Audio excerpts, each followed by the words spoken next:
Back to the Movies is Shadow and Bone and Hollyoaks star Angus Castle Doughty to chat all things Two's a Crowd, a comedy short that opens your eyes to the world of casting auditions and finding friendship in the most unlikely places. How are you today, Angus? I'm great, thanks. How's it going?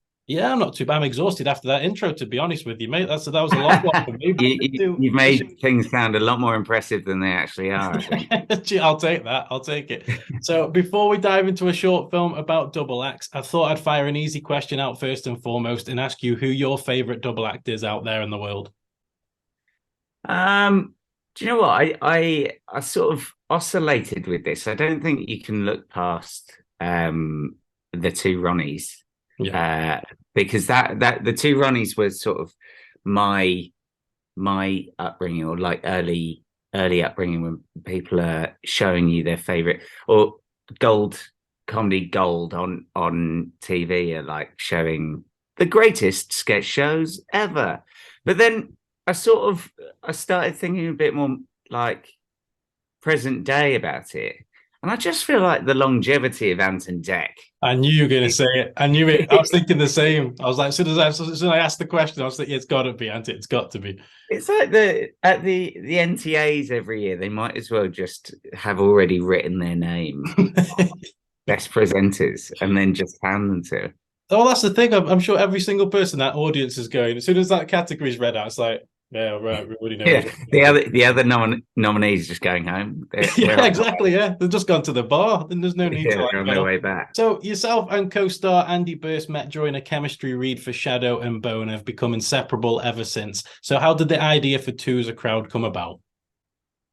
So we, like you said, we met in the chemistry read audition for Shadow and Bone, and then we hit it off at the audition, and we had this moment. Caitlin Joseph, who's Suzanne Smith's assistant, who cast the first season of Shadow and Bone, Caitlin left us in a room and was like, well, "I'll give you a couple of minutes," and then the door shut, and me and Andy turned to each other and were like, "We're best friends from now on." And then we got cast individually and weren't sort of aware of if the other one had been cast until we got to Budapest, and we were stood outside the hotel and saw each other. But we hit it off straight away, and we became really interested by the fact that Suzanne and Caitlin and the directors and the producers all knew we would have this chemistry together before we did. And luckily we ended up being really close, but we thought we imagined a scenario where that wasn't the case. Imagine if we just hated each other and then we were stuck playing best friends. What would we do? Because so much of the work whilst we were out there, me and Andy would just pop into scenes and sort of say something dry and then leave. So we spent a long time together just at the base. So we'd riff scenes and stuff, and then slowly but surely it became this script and this idea for a TV show, I guess. But it's sort of the antithesis of me and Andy, and how we were so different.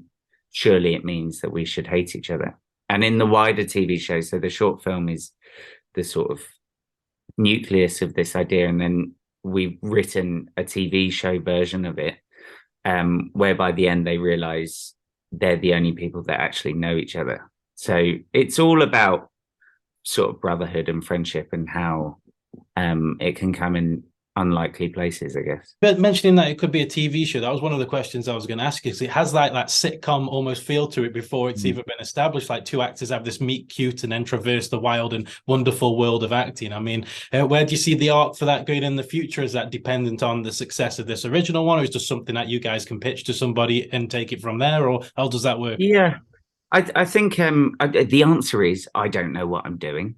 That's in short. Neither me and Andy know quite what we're doing. Yeah.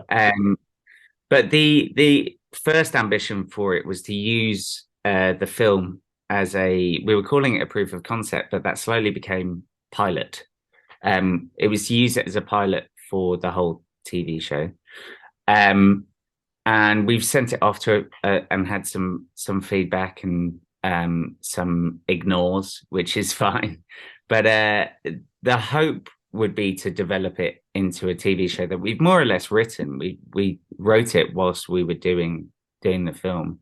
But in like a more sort of philosophical sense, I guess, it was me and Andy seeing if we could do it, if we could make this thing. And it was an example to anyone watching that me and Andy could work together on other things.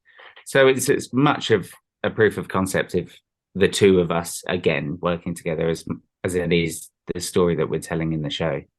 So when you guys were on set, for example, after the financing of this film, I believe it's through crowdfunding, wasn't it? That the film, yeah. So after financing, after the writing, after all the cogs have kind of turned to make this film happen, do you find that actually getting the film shot is the easiest part because of the chemistry that you guys have on screen? This is like, right, we've done all the hard bits now. Let's just go and have fun and ad-lib the shit out of this one. Yeah, I mean, I guess so. We rehearsed it quite a lot. Like I said, me and Andy work quite differently, so we rehearsed the scenes to death. He would come over and we'd sort of open a bottle of wine and then just rehearse the scenes. Yeah. Funnily enough, after a couple of bottles of wine, it's hilarious to us. It always is. It always is. But yeah, it was fun being able to be like given the space to play, although there was a double side of it of the fact that we were the guys who were organizing it all. So it was stressful. The last day of shooting, we did two days of shooting. We did 84 setups in those 2 days, which is basically asking everyone to work themselves to the bone. And the last day, we turned up to the location at 7:45, which was the agreed time, and the manager of the location we were in just didn't turn up for 2 hours, so we lost 2 hours. All the actors in the audition room scenes were all contracted till 6:30. We couldn't like go further than that, so we had to cram it all in. So that was incredibly stressful. And also we had like sound issues. There was a baby yoga class going on above us. I thought you said Baby Yoda for a second then. I was like, someone watching The Mandalorian on the phone. There was a Baby Yoda class going on that set. And I called the manager of the location up and I was like, what are you playing at? You know, this is a film. Audio is important. And he was like, you never said you needed silence. And I was like, I don't like you, sir. But we got it done. And to be honest, it wasn't, Andy had to force me to have a moment of achievement after the shooting because I was just so stressed about what was going to come next. And that turned out to be the hardest bit. Right? Anyone making films, post-production's important. Who knew?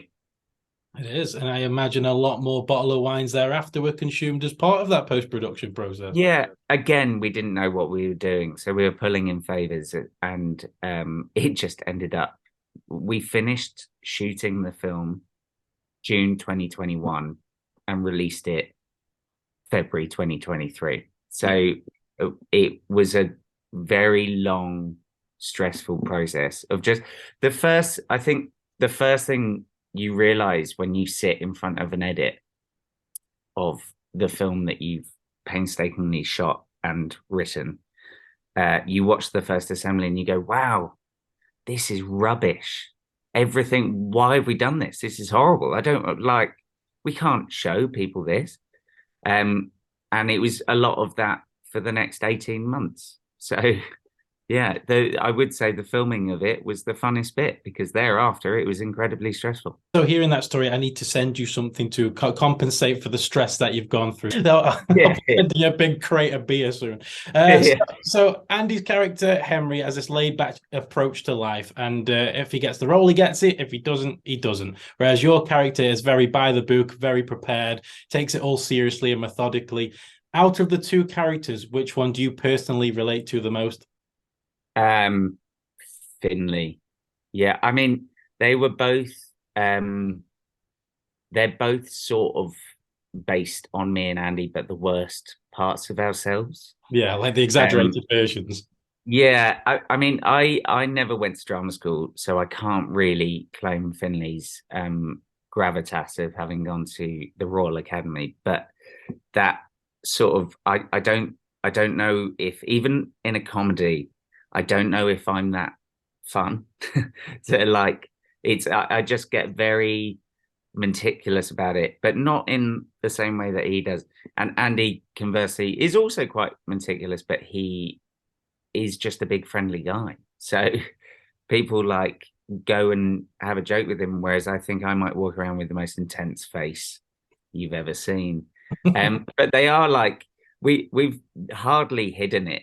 Finley is my middle name, and my surname is Castle Doughty, and his surname is Knight, and Andy's surname is Andy Burse, and Henry's surname is Bruce. Yeah. So it's not exactly the enigma that we've based these characters on ourselves. Now, during the audition process in the movie, one of the characters is absolutely certain he recognizes you from something you've been in, despite you knowing absolutely none the wiser.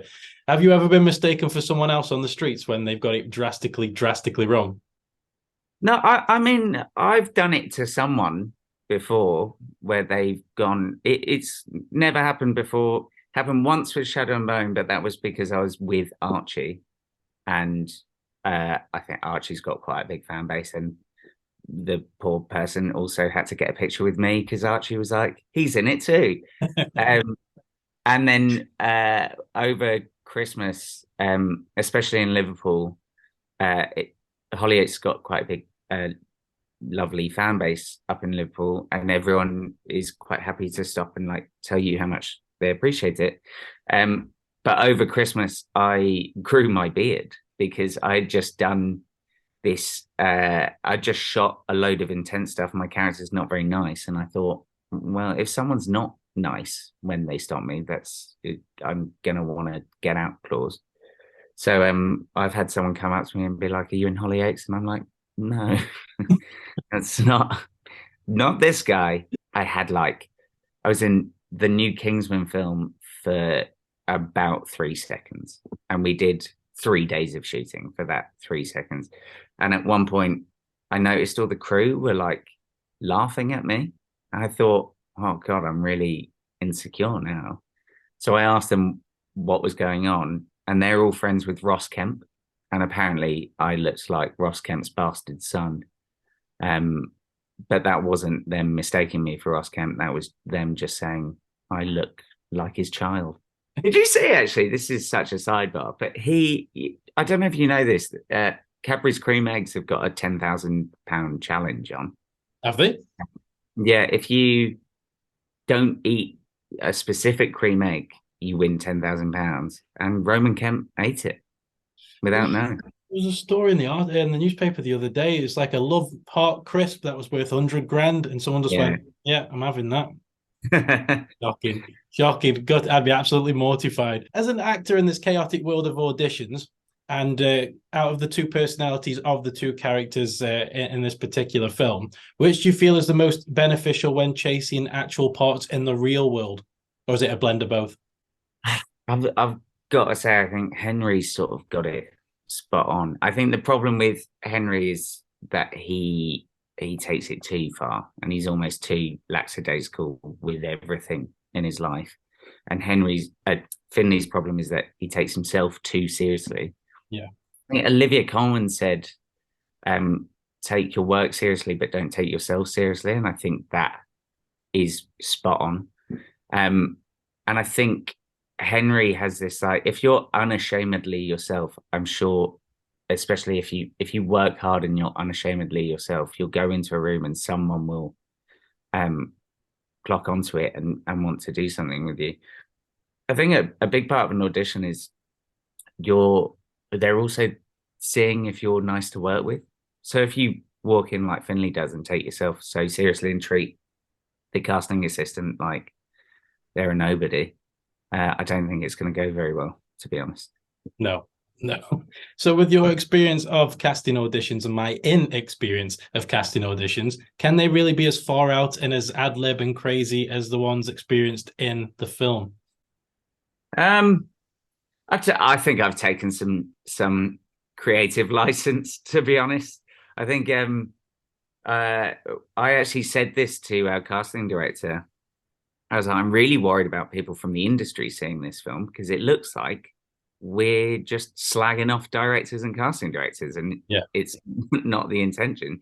I think Andy and I have justified it by saying it's more what happens in the audition rooms in the film is more what their point of view of it is, rather than it being an accurate representation of what's actually happening.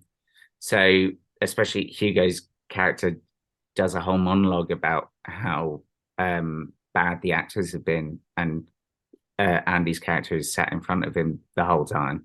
Yeah. And that would obviously never happen. Although saying that, during lockdown, that did happen. Not to any of us, but there was this video that went round social media of this poor actor doing an audition over Zoom, and the director hadn't muted his mic, and he was just tearing apart this poor guy. But no, I mean, like Andy has a story about this audition he did for drama school, and I think he was doing Macbeth or something, and he finished it, and one of the panelists said, okay, stood up, delivered the monologue himself, and then went, and that's how you do Shakespeare, and then kicked Andy out of the room. Oh, no. Yeah. See, that kind of thing can stick with you, though, because that's something that you'll always think about when you go into audition. It's like this little black mark against like your self-confidence, isn't it? Especially, like, again, I never got in, but drama school auditions, they're looking at notepads quite a lot. So they're not like, you get complex about how good it is that you're actually doing, with the 4 people in the room to watch you aren't even paying attention. So, with all the rave reviews from Two's a Crowd inevitably coming flooding in, what's next in the world of Angus? I've got some more story coming out on Hollyoaks. Yes. You know, I've never seen an episode of Hollyoaks. I know you can cancel the call now, but I've never seen one episode. Yeah, I had watched. I used to watch it at school, and then when I joined, I was playing Nick Pickard's brother, who plays Tony, who, if you think of Hollyoaks and you think of a male face, it's likely to be Nick. Yeah. And when I met him, I was never like a religious watcher of it, but I met him and I was like, oh my God, I'm starstruck by this guy. But I've got some more stuff coming out on Hollyoaks, and at the moment I'm just patiently waiting for the right thing to come into to do next. I'm writing. I've been spending the week. Right, I've got a theatre company, and we've been writing a new play. So I'm. I keep busy. Otherwise, I think I'd lose my mind. Don't blame me at all, Angus. Don't blame me at all. And for all of you guys out there who are watching and want to check out Two's a Crowd, I'll leave a link in the description box below. Just wanted to say thank you for stopping by and having a quick chat with me today, Angus. It's been a pleasure. Wish you all the best of success with the project and all the ones to come. And I promise sooner or later, I'll watch an episode of Hollyoaks. Just the one. Just the one. Thank you very much for your time. I really appreciate it.